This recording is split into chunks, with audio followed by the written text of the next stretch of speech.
आपण थेट जाऊयात। साम टीव्हीचे मुख्य संपादक निलेश खरे आपल्यासोबत जोडले गेलेले आहेत। निलेश सर, आपण पाहतोय राज्याच्या राजकारणात मोठ्या घडामोडी घडतायत। तटकरे पटेल सीएमच्या भेटीला पोहोचले आणि पाठोपाठ आता जयंत पाटील देखील वर्षावर पोहोचलेले आहेत। नेमका वर्षावर काय घडतंय?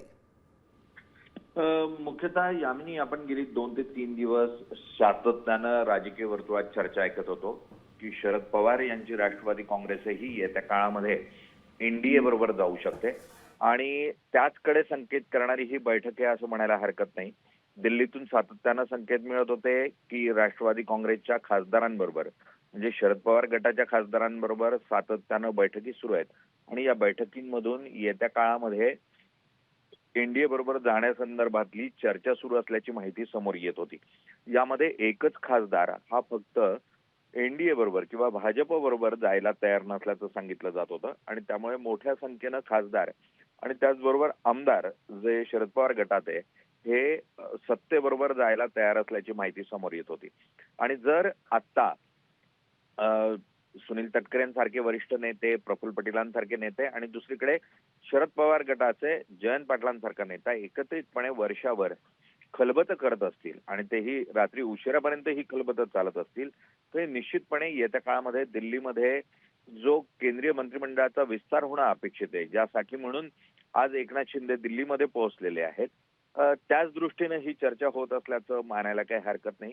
येत्या काळामध्ये शरद पवारांची राष्ट्रवादी ही आपल्याला सत्तेत जर पाहायला मिळाली पुढच्या काही दिवसांमध्ये तर त्यात खूप आश्चर्य वाटायला नको, कारण या संदर्भातलं सुतोवाच आपल्याला सातत्यानं मिळत होतं। अजित पवारांच्या निधनानंतर ती गोष्ट थोडी पुढे ढकलली गेली होती, ती पुन्हा आता गतिमान झाल्याचं चित्र जे आहे ते आपल्याला पाहायला मिळतंय आणि यातून एक आणखी नवा मुद्दा उपस्थित होणार आहे, तो म्हणजे दोघं राष्ट्रवादी काँग्रेस एकत्र येणार का, हाही या निमित्ताने एक नवीन मुद्दा जो आहे तो निर्माण होताना आपल्याला पाहायला मिळेल।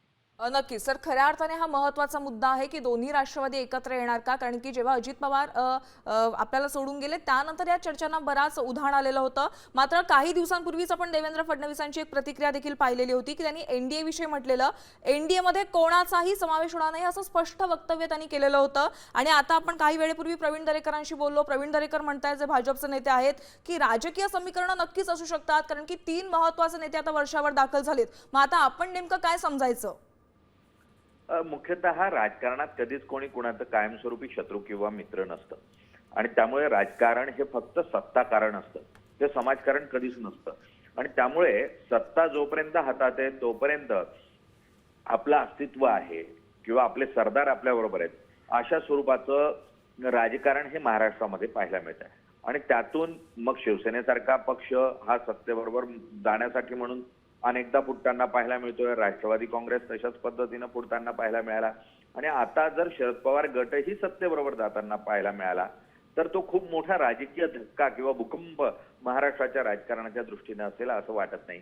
कारण महाराष्ट्राची राजकीय संस्कृती ही लयाला जातीये, अधोगतीकडे प्रवास करते, याचं चित्र हे आपल्याला सातत्यानं गेल्या काही वर्षामध्ये पाहायला मिळालेलं आहे। आणि त्यामुळे हा जी घडामोड आपल्याला आता होताना पाहायला मिळते, या घडामोडीची मुहूर्तमेढ जी आहे ती मुळात मागच्या वर्षी डिसेंबर महिन्यामध्येच रोवली गेली होती। त्यावेळेला स्वतः अजित पवार हे हयात होते आणि अजित पवारांच्याच माध्यमातून ही प्रक्रिया घडणार होती।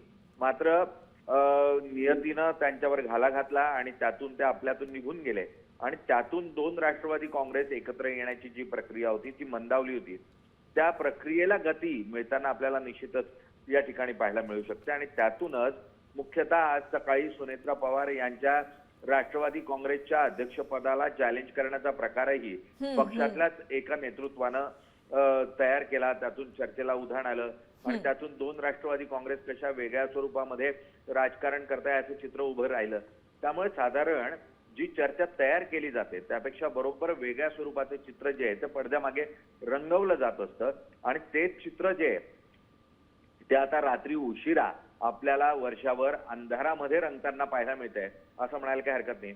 उद्या सकाळी एखादी धक्कादायक बातमी, ज्या स्वरूपामध्ये अजित पवारांनी सकाळचा शपथविधी घेतला होता त्याच्या स्वरूपाची बातमी जर आपल्याला समोर येताना पाहायला मिळाली तर खूप आश्चर्य वाटायला नको।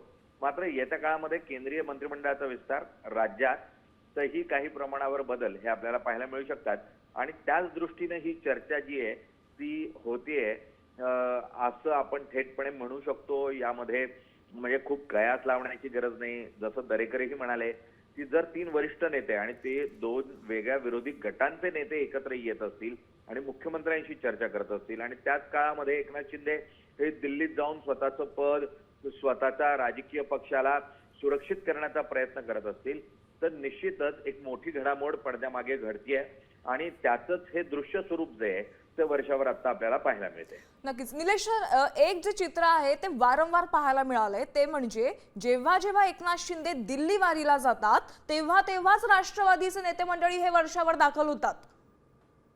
मुख्यतः आज अशा स्वरूपाच्या घडामोडी होणार आहेत आणि या घडामोडींना लगाम लावण्यासाठी, या घडामोडींवर अंकुश ठेवण्यासाठी आणि जरी अशा घडामोडी उद्या घडल्या तरी आपल्या राजकीय भवितव्याचं काय याचं उत्तर शोधण्यासाठी एकनाथ शिंदे हे दिल्लीत रवाना झाले असं म्हणायला काही हरकत नाही. एकनाथ शिंदे या निमित्तानं स्वतःचा कुंटा हा हलवून बळकट करण्याचा प्रयत्न करतायत. अनेक खासदार त्यांनी गटात घेतले. त्याही घडामोडी ज्या वेगात घडल्या त्या घडण्यामागचंही कारण राष्ट्रवादी काँग्रेस जर उद्या सत्तेमध्ये एकत्रित आलं तर आपलं केंद्रीय राजकारणातलं जे महत्व म्हणजे एनडीएमध्ये शिंदेच्या खासदारांच्या निमित्तानं मोदी सरकारला जे एक आश्वस्तता होती, जी एक स्टेबिलिटी होती, त्याच्यामुळे एकनाथ शिंदेचं एक महत्व होतं. जर उद्या शरद पवार गटाचे खासदार हे एनडीए मध्ये आले तर ते महत्व आपल्याला उरणार नाही आणि त्यासाठी म्हणून अधिकचे खासदार गोळा करण्याचा प्रयत्न हा एकनाथ शिंदेकडून झाला.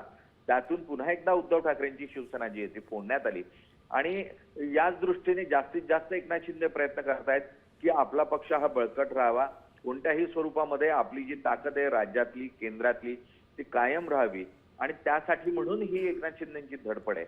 दरम्यान शरद पवार गटाची ही तीच धडपड होताना पाहायला मिळते.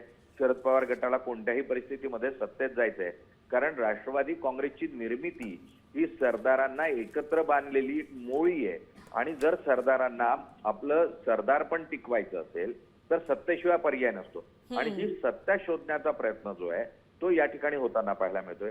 जयंत पाटलांसारखा नेता जो सांगली जिल्ह्यातून येतो, इस्लामपूर मधून येतो, स्थानिक स्वराज्य संस्थांमध्ये बळकट असलेला नेता आहे. अनेक संस्था ज्या आहेत, सामाजिक राजकीय संस्था, आर्थिक संस्था, शैक्षणिक संस्था या पाठबळ त्यांच्या मागे. मात्र या संस्था जर चालवायच्या असतील तर त्याला सत्तेची साथ हवी ही मूळ मानसिकता तयार होते आणि त्या मानसिकतेतून ही मंडळी ही सत्तेबरोबर जाऊ पाहत आहेत. जयंत पाटील काही आजच सत्तेबरोबर जाण्याचा प्रयत्न करताय असं नाही. या अगोदरही जयंत पाटलांनी नाराजीतून भाजप बरोबर हातमिळवणी करण्याचा सातत्यानं प्रयत्न केला होता. त्यांना त्या वेळेला यश मिळालं नव्हतं. मधल्या काळामध्ये अजित पवारांबरोबर त्यांना जाता आलं नव्हतं आणि आता ज्या वेळेला सत्तेची कवाडं खुली होताना पाहायला मिळतात निश्चितच ते अग्रेसर होऊन प्रयत्न करताना आपल्याला पाहायला मिळत आहेत. आणि जरीही वैचारिक मतभेद असला, भाजप बरोबर त्यांची खूप वैचारिक जुळवणी नसली तरीही विचारापेक्षा सत्तेला जास्त महत्व असतं. विचारापेक्षा सत्ता आणि सत्तेतून येणारी जी रसद असते तिला खूप महत्व असतं राजकारणामध्ये आणि त्यामुळे सध्या विचार हा लयाला गेला आणि सत्ता हे सर्वस्व झालं अशा स्वरूपाचे चित्र महाराष्ट्राच्या राजकारणातलं आहे आणि त्याचीच जुळवणी जी आहे, त्याच्यासाठीची खलबत जी आहे ती सध्या वर्षावर सुरू असल्याचं आपल्याला पाहायला मिळतं. सर नक्कीच जसं तुम्ही म्हणालात की जयंत पाटलांनी याआधी देखील भाजपसोबत हात मिळवणीचा प्रयत्न केलेला होता आणि आता देखील तेच कुठेतरी प्रयत्न पाहायला मिळतात. त्यामुळे समजा ही हात मिळवणी यशस्वी झाली तर ठाकरे सेनेला आणि काँग्रेसला एक मोठा धक्का बसणार आहे. सर तुम्ही सविस्तर माहिती दिली त्याबद्दल आभार. तर आपण पाहतोय एक मोठी घडामोड सध्याच्या क्षणाला